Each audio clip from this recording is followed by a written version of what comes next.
What's going on, everybody? My name is Justin Godsey for Justin Godsey TV. Thank you so much for checking out tonight's video. The Jon Lester sweepstakes is officially over as Jon Lester has signed a 6-year, $155 million contract with the Chicago Cubs. This is a big addition to the Chicago Cubs team that is currently in the rebuilding phase. This team is very, very solid, all around the diamond, as their prospects are already being used at full use. Jorge Soler out there in right field. You got Javier Baez at second base. We're just waiting for Chris Bryant to make his way up to play third base at some point. Anthony Rizzo is there, but the only problem with this team is in their rotation, and they do not have that legitimate ace to really take them forward.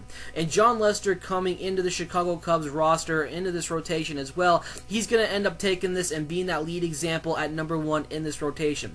This team is okay when it pertains to it, but it's not rock solid.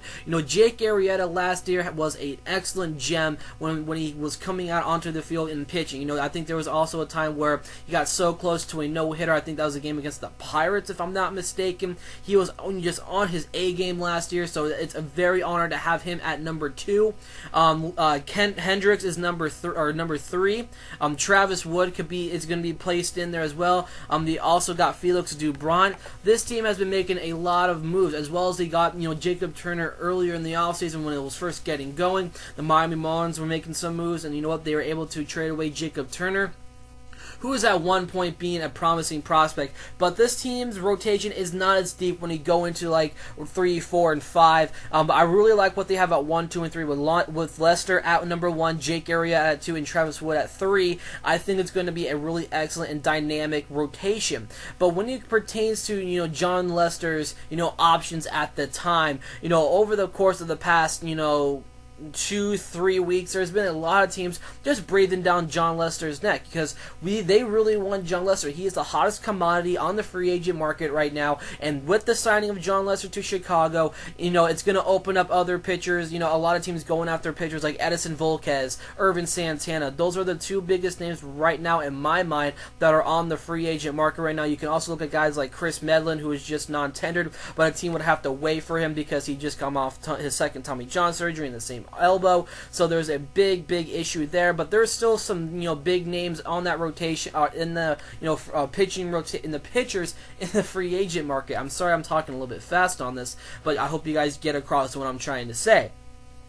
But like I said, with the options that Jon Lester had, Jon Lester is a very much of a class act. He's a great guy. He's very respectful, and when you look into this, Jon Lester, straight up called, because about an hour or so ago, maybe even 2 hours ago, Jon Lester announced that he took the Giants out of their out of the run. He didn't want to go to the Giants. The Giants were offering a little bit less money. He was wanting to look around maybe $175 million is what Jon Lester was looking for in that area. I think it's the right amount of money for that player, for Jon Lester. But Jon Lester, being a class act that he is, called the Giants GM. He called Bruce Bochy. He called Buster Posey.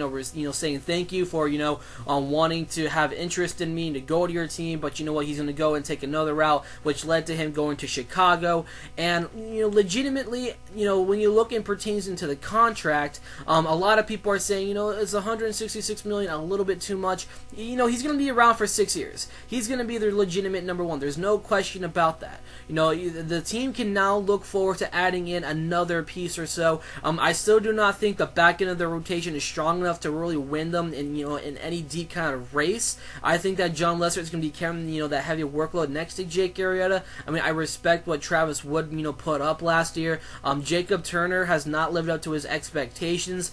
Felix Dubron, he's had his his ups and downs with the Boston Red Sox. Last year with the Cubs, it was kind of rocky, nothing too 100% solid. But you know what? There's still a lot of time out there, and the Cubs are being very smart right now. They're not going out there and dipping off $200 million on a pitcher. They're not doing any of that. It's smart strategy right now. Personally, I am not a guy to go out there and land $250 million on one pitcher for 5 or 6 years. The Chicago Cubs were able to get Jon Lester at a reasonable amount. $166 million is the right amount of money, because the amount of years that's being tacked onto, you have 6 years to get yourself into the playoffs before Jon Lester is able to taste the free agent market once again. And I do not think the Chicago Cubs, will not be making the playoffs within the next 6 years. I think they will. I think this is a team that's just right there on the cusp. They're building up for a legitimate playoff run. If Anthony Rizzo is able to stay consistent, they got Jorge Soler. Let's see what he can do, as a full-time right fielder out in the major league level. They're still waiting for Chris Bryant, who had one of the most insane minor league years in their farm system. So this team has got it all around them. But you know what? It's all about the depth on this roster. It's just a matter of depth in this rotation. Is Jon Lester just going to be there just to, is this just a legitimate stop? Is he going to win anything for the Chicago Cubs? That's my biggest question. Will the Chicago Cubs team be able to spend a little bit more money building into this rotation? Adding a couple of depth, position players onto this roster. That is the only thing that's really holding this team back. It's just some of the minor flaws to this team, is that they're not able to close out. They can keep it, very at a competition level for the first, 2 or 3 months of the year, and then things just start going to hell for the Chicago Cubs team, and they just start losing, going on losing streaks, losing like a full week of games, and everything's just falling off for the Chicago Cubs. They really got to start building up for right now. They've done a great job with their farm system. It's just a matter of time till Chris Bryant comes up and joins the party up at the major league level, where they have one of the best infielders, one of the youngest infielders in all of Major League Baseball, with Javier Baez, Anthony Rizzo, Starlin Castro, and also you're going to be placing Chris Bryant over at third base, and potentially end up putting Luis Valbuena at the backup role, on the bench, to be a legitimate, bench player. So there's a lot of, praise to go for the Chicago Cubs. I am very excited that the Chicago Cubs team, got Jon Lester. He's going to help out a whole lot. So let me hear your guys' opinion about this, as Jon Lester has signed a 6-year, $166 million contract with the Chicago Cubs. My name is Justin Godsey for Justin Godsey TV. I'll catch you guys.